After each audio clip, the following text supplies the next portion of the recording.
Welcome to The Explainer. Today we are unpacking an absolutely fascinating piece of research from Oliver Meza and Daniel Zizimbo Kalunga, titled Constructions of Noncompliance, Narratives and Context in the Case of Administrative Corruption. Now, this study actually acts as a direct continuation of their earlier foundational work, but in this paper, we're going to dig a lot deeper. We are going to look at the exact split-second mental processes that happen right before a public official decides to cross the line and break the rules. Okay, let's dive into this. When we hear the word corruption, it's incredibly easy to just picture some cartoonish villain twirling a mustache and hoarding bags of cash, right? But the surprising reality is far more mundane and honestly a whole lot more complex. So, what actually makes a genuinely decent bureaucrat, a good person, commit a corrupt act? Well, the authors argue that administrative corruption isn't just a matter of bad apples out there seeking bribes. It often stems from a space where a public official is forced to negotiate compliance right on the spot. They are caught in this intense interaction between the rigid rules of the state and the immediate, very human needs of the citizens they serve. To understand exactly how this happens, the researchers introduce a brilliantly useful concept called the accepted zone of noncompliance. Now try to think of this not as a physical action, but as a pre-decision mental operation. Rooted in behavioral decision-making models, this is a psychological phase where an individual is just trying to make sense of a tricky situation. They're evaluating alternative paths, asking themselves, okay, what should someone in my position do right now? When a public official steps into this accepted zone, it means they've successfully reconciled their ethical dilemma. Through their own internal rationalization, breaking the rules suddenly feels completely acceptable, justified, and maybe even like the morally right thing to do. So, how do they get to that rationalization? Well, this is where the study takes a massive leap forward. In our foundational understanding of behavioral public administration, building directly on that earlier work by Zizimbo and Meza, we know that simple framing works. We know that just tweaking how a problem is presented to an individual can alter their decision. But in this paper, we are digging deeper. It's not just about simple frames anymore, we are talking about complex narratives. The authors borrow from the narrative policy framework to make predictions about a much more intricate set of treatments. You see, a narrative isn't just a frame, it's an entire living story ecosystem dictating exactly who the characters are, and that creates these powerful psychological blind spots that can completely reshape a public official's willingness to participate in a deviant act. To really grasp this, we have to look closer at that narrative policy framework. Just think about it for a second. Every single time a citizen or a coworker tries to persuade a public official to break a rule, they are essentially pitching them a mini-story. And hey, every compelling story needs a cast. You have a hero who can save the day, a villain causing the problem, a victim suffering the consequences, and of course, a plot that ties it all into a neat moral dilemma. The researchers hypothesized that if a public official is pitched a story where they get to play the hero and save a deserving victim, well, they might just accept stepping right into that zone of noncompliance.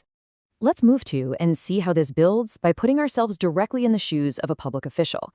Imagine you are working at the counter of a local government office. A citizen comes up to you requesting a special permit. But as you review their file, you realize their paperwork is incomplete. The rulebook strictly says you must deny them. But then, the citizen looks right at you and says, please, help me and give me the permit. What they say next, the specific narrative they use to justify that request, might just be the deciding factor in whether you follow the rules or you break them. And this brilliantly illustrates exactly how they tested this theory.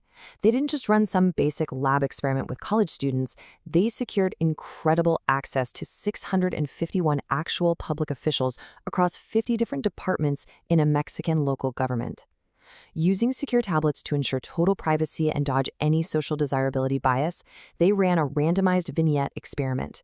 They presented these officials with 3 hypothetical contexts: an encounter at the counter, an internal acquisition process, and a budgetary accountability dilemma involving travel expenses.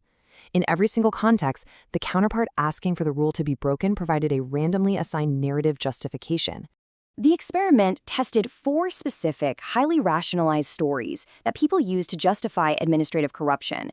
First up, you have the rigidity narrative, which argues that bypassing the rule just avoids a pointless administrative burden, like, come on, it's just one missing signature. Then there's the inefficiency appeal, which is all about greasing the wheels of a slow bureaucracy to save time. Alternatively, you have the redistribution narrative, and this frames rule-breaking as a moral imperative to help disadvantaged people. Finally, there's the Pareto narrative. This frames it as a total win-win, basically arguing that stealing from an abstract government entity is victimless, so nobody actually loses out. But here is where the research gets incredibly nuanced. You see, the success of these 4 stories is definitely not universal. The data revealed that you can't just throw a redistribution or rigidity narrative at an official and expect it to work like magic every time. The effectiveness of the narrative frame depends entirely on the environment and the interaction of the characters in that underlying story. An official's willingness to step into the accepted zone of noncompliance relied heavily on whether the specific context allowed them to cast themselves in a satisfying, heroic role without facing some massive conflict of interest. Now, what's really interesting about this slide is exactly how this character dynamic played out in the data. When the context was at the counter, where the public official could very clearly be the hero helping a citizen victim, the narrative treatments, especially rigidity and redistribution, were incredibly persuasive. Officials perceived the act as much less corrupt and were highly willing to break the rule. However, when the context shifted to internal processes, like waiving an acquisition protocol or faking travel budget labels, the story completely fell apart. In those contexts, the victim is just an abstract department and the villain is the system itself. And officials heavily rejected these narratives. They were perfectly willing to be a hero for a citizen, but they completely rejected stories that positioned their own organizational system as the villain they had to fight. So the crucial point is how this deep dive transforms our practical capacity to fight corruption globally. First off, it beautifully contributes to and extends that earlier research by Zizumbo and Meza, proving that to truly understand noncompliance, we have to look beyond simple frames and really analyze these complex narratives. Second, it absolutely proves the psychological power of the narrative policy framework in behavioral public administration. But most importantly, it empowers us. Traditional anti-corruption usually just focuses on tight oversight and punishment, but this research shows we need to work with the psychological disposition of our officials. By understanding how narratives create blind spots, we can design much better organizational protocols that actually help street-level bureaucrats process these intense value conflicts the very moment they arise in their day-to-day interactions. It's a really profound shift in how we view the daily machinery of government, reminding us that every decision is ultimately a human one, deeply shaped by the stories we tell each other. Which leaves us with a provocative thought to end on. We all face roles we think are unnecessary or just too cumbersome. So I want you to take a second and reflect on your own psychological blind spots. The next time you cut a corner or bend a rule at work, who exactly are the heroes, the victims, and the villains in the story you are telling yourself to justify it? Thank you so much for joining me on this explainer. Keep learning, and I'll see you next time.